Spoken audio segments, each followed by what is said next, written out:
Welcome, Carl, Quinn Global, presenting QDEK.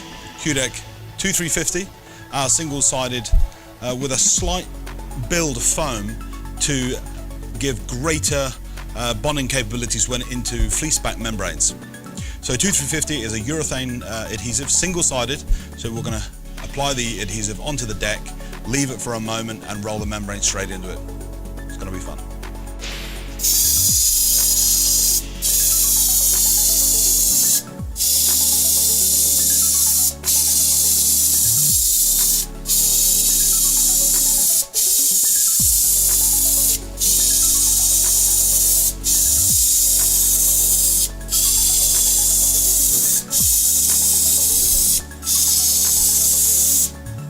So we've applied the 2350 adhesive, single-sided, and now we're about to roll the membrane in single-sided. This can happen immediately, or you can wait for up to 10 minutes. So here we go.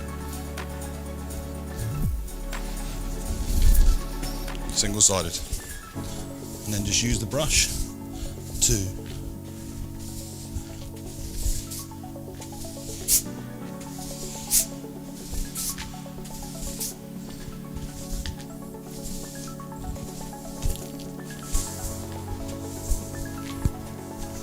that's it done.